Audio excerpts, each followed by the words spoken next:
Junction magazine loves sharing stories about people and their passions, local places and experiences. It feels like a natural progression and one that we have been working on for some time to bring you a series of short films highlighting some of the stories that make where we live so special, and of course supporting our local communities and businesses.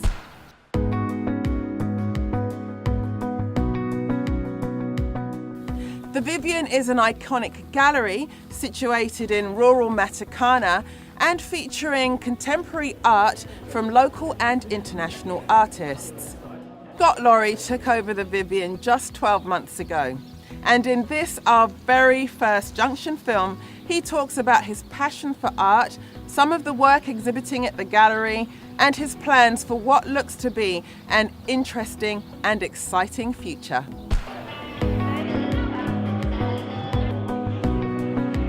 Having the gallery is a terrific privilege, but what a lot of people don't realise was my career started off in art. After high school in Edinburgh, I went to the Edinburgh School of Art and studied there for 4 years in drawing and painting. And that was an honours degree, and once I got that, I then did a Master of Philosophy at the same art college. It's now owned by Edinburgh University. Shortly afterwards, one of my friends got a job in an advertising agency. Like many art students, I left without a job. And he said, come along, and they're looking for people, and I went along, and I really enjoyed it. And advertising to me was this terrific way of taking complex messages and turning them into something really simple, and took to it like a duck to water. As a career, it took me around the world. In Edinburgh, then to Glasgow, then to London, then to Sydney, and then finally to New Zealand. And I loved this country so much, I decided to stay here. So I've lived in the area for about 4 years. I live on a hill overlooking Packery Beach. Many people know that house, of course, because it was on Grand Designs New Zealand in the first series. And many people saw how determined I was to finish that house. I've only had the Vivian for 1 year. I took it over on August the 1st last year from Helen and the team, who did a terrific job over the preceding 5 years to get the gallery up and running and really establish it as a destination in Matakana. I guess a big part of that was I wanted to take it to the next level, and that was an important part of the rebrand, hence the old logo and the new logo. And we've achieved a lot in 1 year from the gallery, from the great foundations that it was built on. I think we've taken it even further and really pushed it as a place to visit, not just when you come to Matakana, but with people from Auckland looking for a genuinely unique art experience. One of the interesting things about wearing two hats in a business like this and having an arts background and a marketing background is you realise the importance of both in running a gallery. And one of the most interesting things about the Matakana region and the towns that surround it is it's a terrific community, although it's very disparate.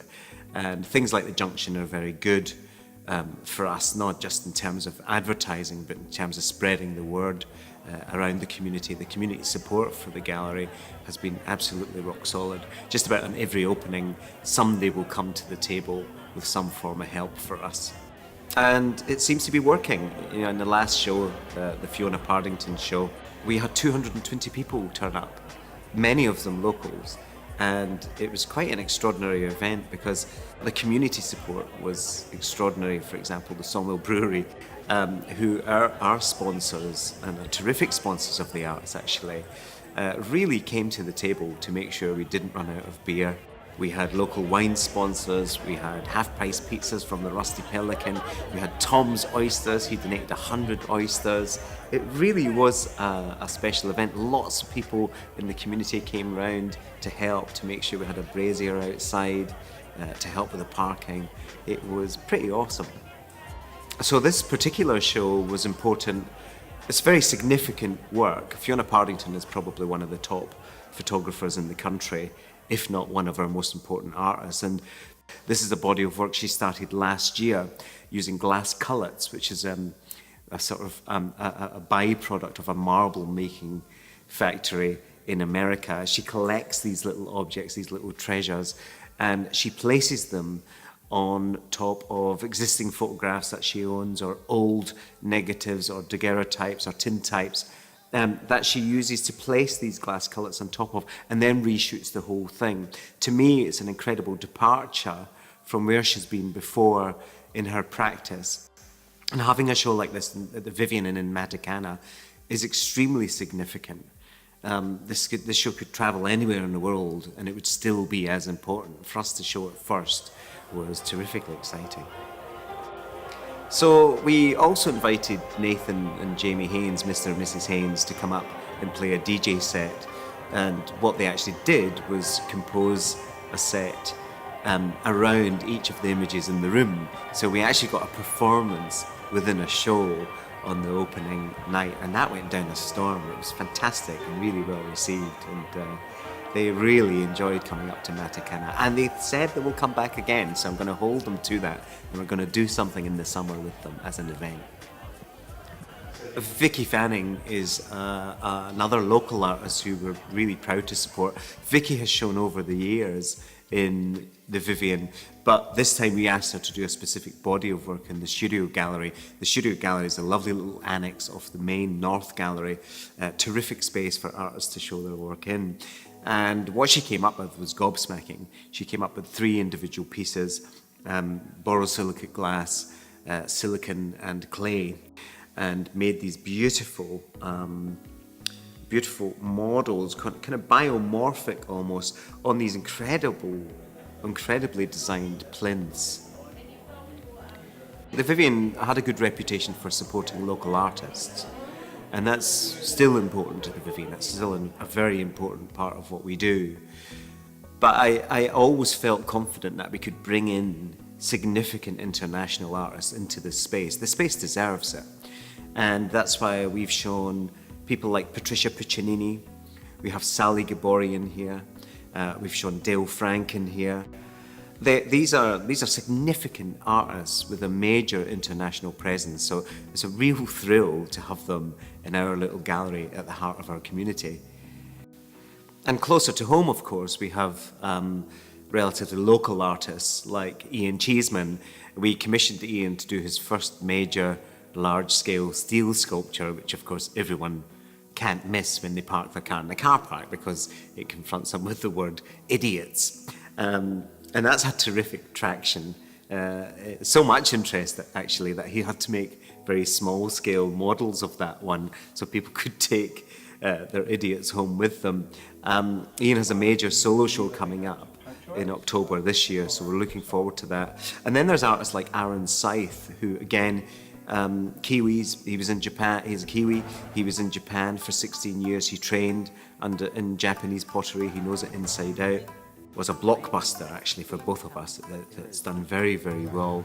And we're going to have another show at Christmas of Aaron's work, that beautiful sort of traditional Japanese meets very untraditional sort of hip-hop Kiwi ingenuity on the potter's wheel mostly.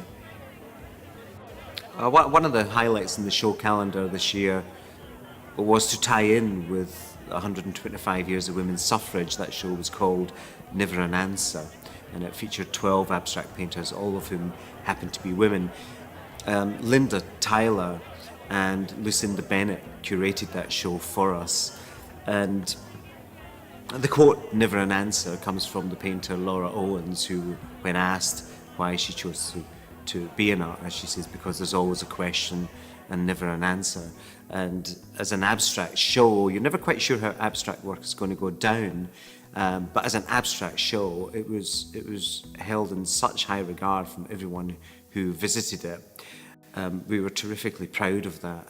I always say to people, it wasn't the fact it was a women's show, it was a kick-ass painting show that just happened to be by women at different stages in their career. I guess, Matakana has always had, this region has always had a good reputation for the arts, and what I wanted to do was build on that and crystallise some of that and really bring Auckland up to the region. But one of the ways to do that, of course, was taking us to Auckland, particularly for the Auckland Art Fair earlier this year. And it was a resounding success for the gallery. We were there for 4 or 5 days, Ian Cheeseman and I, and we would have had over 1,500 people come into that booth. And we welcomed them the same way we welcomed them into the gallery.